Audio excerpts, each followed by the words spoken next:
हाँ जी, तो मैंने आपको बताया कि solution is always logical. Solution is always logical का मतलब क्या होता है कि हमेशा इसमें ना हमें जब भी रिकर्जन से कुछ काम करना होता है तो रिकर्जन में हमेशा हमें एक फॉर्मूला यूज़ करना पड़ता है उसके सोल्यूशन को देने के लिए। रिकर्जन के सॉल्यूशन को देने के लिए we have to use always a formula. अब तो जो फॉर्मूला होता है ना वो सोचना बहुत मुश्किल है and it's difficult to trace that. Trace means think, उसको सोचना बहुत मुश्किल होता है। तो डिसएडवांटेज क्या हो गई इसकी कि एक तो स्पेस कॉम्प्लेक्सिटी। स्पेस कॉम्प्लेक्सिटी किसकी वजह से? स्टैक की वजह से।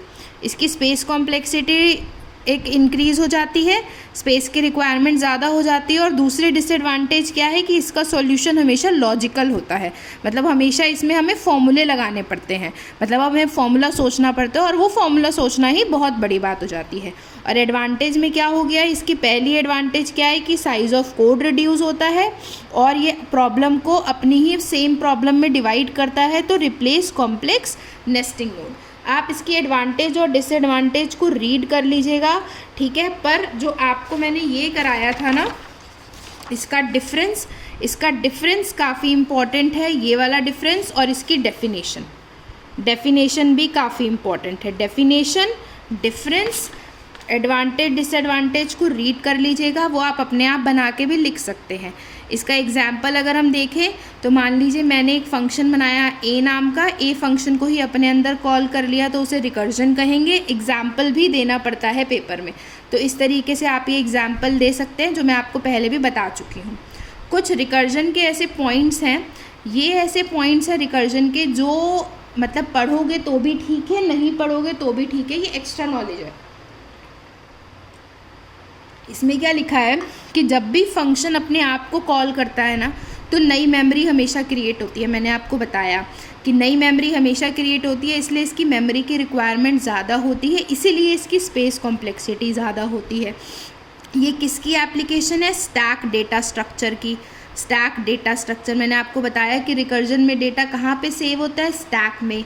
स्टैक एक तरीके का डेटा को सेव करने के लिए जगह है, ठीक है। और जो स्टैक होता है वो लीफो फॉलो करता है। LIFO means last in first out. बस इससे ज़्यादा कुछ नहीं बताऊंगी, पढ़ने की ज़रूरत नहीं है, जिसको आता होगा उसको समझ में आ जाएगा। तो recursion concept of stack is use. जब भी कॉल होता है फंक्शन, हमेशा मेमोरी नई बनती है और वो नई मेमोरी कहाँ बनती है? हमेशा स्टैक में। तो ये आपका रिकर्जन का कंसेप्ट ख़त्म हुआ। ये समझ में आया कि रिकर्जन होता क्या है और रिकर्जन में हम करते क्या है। अब हम आगे देखते हैं कि हमारे पास, मैंने आपको बताया कि नेसेसरी कंडीशन होती हैं कुछ हमारे पास रिकर्जन की। We have the necessary condition for recursion, ठीक है। पहली नेसेसरी कंडीशन होती, ये इम्पॉर्टेंट है, आता है पेपर में, ठीक है ना। मतलब आप ये कह लो कि रिकर्जन की डेफिनेशन, रिकर्जन वाला वो डिफरेंस, ठीक है, प्लस ये नेसेसरी कंडीशन, ये इम्पॉर्टेंट है बहुत।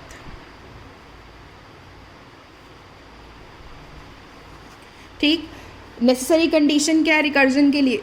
मैंने आपको बताया कि रिकर्जन के लिए आपको सबसे पहले एक आपके पास फॉर्मूला होना चाहिए, ठीक है। और फॉर्मूला सोचना ही बहुत मुश्किल है एक तो रिकर्जन का। तो इसका मतलब अगर आपके पास पेपर में कोई क्वेश्चन आ जाए ना नया, जो आपने ना कर रखा हो रिकर्जन का, उसको सोचना बहुत मुश्किल पड़ जाएगा। तो इसलिए अगर रिकर्जन का कोई क्वेश्चन ऐसा आ जाए जो ना करा हो आपने, तो उसे मत करिएगा अटेम्प्ट, क्योंकि रिकर्जन के लिए हमेशा एक फॉर्मूला सोचना पड़ता है, दैट फॉर्मूला सोचना ही बहुत मुश्किल है। और दूसरी चीज़ है कि रिकर्जन के लिए एक बेस क्राइटेरिया होना चाहिए कि कहाँ पर ख़त्म होगा। मैंने आपको बताया ना बेस क्राइटेरिया या बेस कंडीशन की, वेयर इट स्टॉप्स, कहाँ पर ख़त्म करना है और ख़त्म करना है कहाँ पर? Base condition. और कैसे बार बार आइट्रेट करना है वो फॉर्मूला। दो चीज़ें इम्पॉर्टेंट है होनी, तो ये दो चीज़ें इम्पॉर्टेंट होनी चाहिए। चलिए जी, तो हमें समझ में आया ये रिकर्जन क्या होता है, उसका डिफरेंस क्या होता है, उसमें लूप यूज़ होते हैं, रिकर्जन में लूप नहीं यूज़ होते, क्या नेसेसरी कंडीशन होती है, पता चल गया। अब हमारे पास ये 6 क्वेश्चंस हैं रिकर्जन के। इन 6 से बाहर आज तक तो कभी कोई रिकर्जन का क्वेश्चन आया नहीं, ठीक है। इन 6 में से भी सबसे इम्पॉर्टेंट ये फैक्टोरियल ऑफ अ नंबर जो हर बार रिपीट होता है, रिपीट रिपीट रिपीट। उसके बाद दूसरा फिबोनाची सीरीज़।